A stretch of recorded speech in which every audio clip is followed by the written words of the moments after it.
Long term risk PCOD के साथ क्या हो सकता है? अभी तक आपको लग रहा होगा कि क्या होगा, बच्चा नहीं होता, यही तो प्रॉब्लम होता है, या पीरियड का ही तो प्रॉब्लम होता है। अब मैं जो आपको बताऊंगा ना, वो आप सुन के आपका कान खड़ा हो जाएगा, होश उड़ जाएंगे कि ये कितना बड़ा महामारी है। मैं doctor Vinod Agrawal, clinical director Sparsh IVF, Golmuri, Jamshedpur से बोल रहा हूँ। एज अ फर्टिलिटी कंसल्टेंट मैं आपको बताता हूँ, आपके घर में बच्ची है, उसको 20 साल की उम्र में डायग्नोज हो गया कि इसको पीसीओडी है। आपके दिमाग में कभी भी आया कि आगे चल के इसको बच्चा नहीं हुआ? तो नहीं आया, क्योंकि आपको लग रहा है ठीक है पीसीओडी है, ठीक हो जाएगा, उसमें क्या प्रॉब्लम है, तो डॉक्टर को दिखाते हैं चलो। आपने उस एंगल से कभी सोचा ही नहीं होगा उस समय 20 साल की उम्र में उस बच्ची का कि प्रेगनेंसी होने में इसको प्रॉब्लम हो गया। तो उस अर्जेंसी से नहीं दिखाएंगे आप उस डॉक्टर को। उस डॉक्टर को आप इसलिए जाएंगे कि इसको पीरियड्स का प्रॉब्लम हो रहा है। फिलहाल दिमाग में वही है, which is very natural. As a parent किसी के लिए भी, मेरे लिए, आपके लिए वेरी नेचुरल कि पीरियड्स का इसको प्रॉब्लम क्यों हो रहा है, चलो दिखाते हैं। वहाँ पे आपको वो लॉन्ग टर्म रिस्क जो है ना, जो आज से 8 साल बाद, 10 साल बाद या 15 साल बाद और भी बीमारियां जब आएंगी, वो नहीं सोचता, इंसान के दिमाग में नहीं आता। जब तक आप जानेंगे नहीं उस बारे में, तब तक आपके दिमाग में आएगी ही नहीं। तो शादी के बाद उसको बच्चा होने में प्रॉब्लम होने लग जाएगा क्योंकि पीरियड्स रेगुलर नहीं है, उसके अंडे अच्छे से नहीं बन रहे। तो लॉन्ग टर्म रिस्क क्या क्या है वो मैं आपको बताऊंगा। पहला चीज, इनफर्टिलिटी। इनफर्टिलिटी मतलब क्या हुआ कि उसको कंसीव करने में प्रॉब्लम होगा। मैंने पहले की वीडियो में बताया कि इसमें प्रॉब्लम क्या होती है, क्योंकि अंडा नहीं बनता है ठीक से।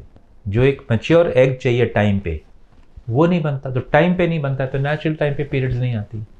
आप एक रूल लेके चलो कि जिस लेडी को टाइम पे एग बन रहा है, टाइम पे पीरियड्स हो रही है, उसको अंडा ऑलमोस्ट टाइम पे बन रहा है, गुड क्वालिटी।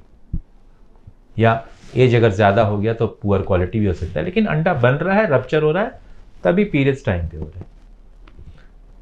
तो अगर अंडा नहीं बन रहा है तो over a period of time, आज उसका उम्र 20 साल है लेकिन कल 28-29 साल पे आप शादी करोगे उसका, तो लॉन्ग टर्म में अगर आप सोचोगे तो उसके लिए इनफर्टिलिटी एक बहुत बड़ी समस्या हो सकती है।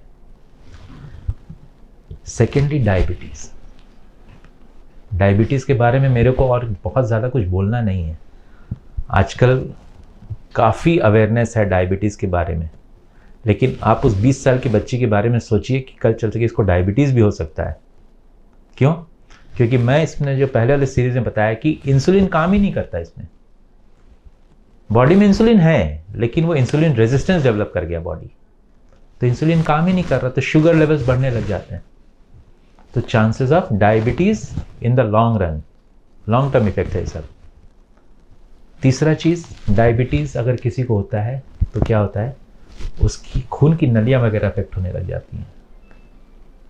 खून की नली जब अफेक्ट होने लग जाती है तो दो मेजर प्रॉब्लम्स आ जाएंगे कि डायबिटीज के कंडीशन में ना, आप अगर जो खून में से जो नली होती है जिससे ब्लड जाता है, उसमें ना कचड़ा जमने लग जाता है, जिसको हम लोग प्लाक बोलते हैं। वो जमने लग जाएगा तो क्या होगा कि प्रेशर बढ़ जाता है वेसल में, वो नली में प्रेशर, तो that is high blood pressure. और आप तो समझ ही नहीं होंगे अभी तक कि हाई ब्लड प्रेशर, डायबिटीज, मोटापा, तीनों चीज मिला के सबसे बड़ा रिस्क है हार्ट अटैक का, हार्ट डिजीज के लिए। तो लॉन्ग टर्म इफेक्ट में ये आ जाता है। अब इसके बारे में और एक चीज बताता हूं। क्योंकि पीरियड्स नहीं हो रहा है तो हमारे बॉडी में एक हार्मोन होती है ईस्ट्रोजन, वो बहुत ज़्यादा बनने लग जाती है। उसके वो जो आपका पीरियड्स होता है, जिसको हम लोग एंडोमेट्रियम बोलते हैं, वो जो शेडिंग होती है, जो ग्रो कराती है उस चीज़ को पहले कि वही टूटेगा तो पीरियड्स होगी, तो वो जो है ना, वो ग्रो कराती है ईस्ट्रोजन। ये जब पीरियड्स नहीं हो रहा है तो नेचुरली ईस्ट्रोजन का लेवल बढ़ता जा रहा है, बढ़ता, तो ज़्यादा टाइम तक एक्सपोज होता है बॉडी ईस्ट्रोजन को। बॉडी मतलब आपका यूट्रस, यहाँ पे यूट्रस से हम रिलेट कर रहे हैं इसको। तो यूट्रस, एंडोमेट्रियम जहाँ से ब्लीडिंग होती है, तो अगर वो बार बार हर 2 महीने पे 3 महीने में ऐसा हो रहा है तो प्रोलॉन्ग्ड एक्सपोजर बोलेंगे ना, ज़्यादा दिन तक एस्ट्रोजन को एक्सपोज हो गया वो, तो उससे बच्चेदानी का जो कैंसर होता है उसके चांसेस बढ़ जाते हैं। ये स्थिति अगर रहती है तो ब्रेस्ट कैंसर के भी चांसेस बढ़ जाते हैं। प्रीमैच्योर ओवेरियन फेलियर, ओवरी जल्दी फेल हो जाएगी क्योंकि आपका बहुत सारा अंडा छोटा छोटा बनता है, बढ़ता तो कुछ है ही नहीं। मैं आपको बताया ना, नॉर्मल में क्या होता है कि आपको एक तरफ 3-4 अंडा बनेगा, एक तरफ 3-4 अंडा बनना शुरू होता है हर महीना जैसे पीरियड शुरू होती है। इसमें क्या हो रहा है, एक साथ कम से कम 10-12 जो नेकलेस पैटर्न बनाती है, तो वैसे सिचुएशन में एग जल्दी खत्म हो जाएगा बॉडी से, तो naturally there may be ovarian failure. Polycystic ovary होने से ना बहुत बार कंसीव कर जाते हैं लोग, उसमें भी होता है कंसेप्शन, ऐसा नहीं है नहीं होता, लेकिन वो अबॉर्शन होने के चांस बहुत बढ़ जाते हैं क्योंकि पॉलीसिस्टिक ओवरीज में जो एग का क्वालिटी होता है ना वो अच्छा नहीं होता है बहुत बार।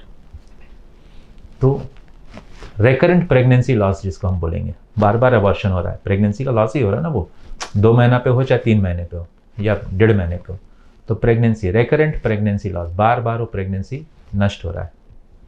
तो ये आपको मैंने गिनाया, infertility, diabetes, high blood pressure, heart का प्रॉब्लम, बच्चेदानी का कैंसर, ब्रेस्ट कैंसर, ओवरी आपका पहले फेल हो जाए, premature ovarian failure, recurrent pregnancy loss. इससे बड़ा लिस्ट क्या चाहिए आपको कि इसके लॉन्ग टर्म इफेक्ट्स क्या होते हैं। तो प्लीज़ प्लीज़ बी केयरफुल, आपको समझना होगा कि इस डिजीज़ से बचना है, अपने बच्चों को बचाना है, तो इसमें हमारा साथ दीजिए और ओवरऑल हेल्थ डेवलपमेंट और आगे रिप्रोडक्टिव हेल्थ को भी अच्छा करने के लिए हमारी मदद करें।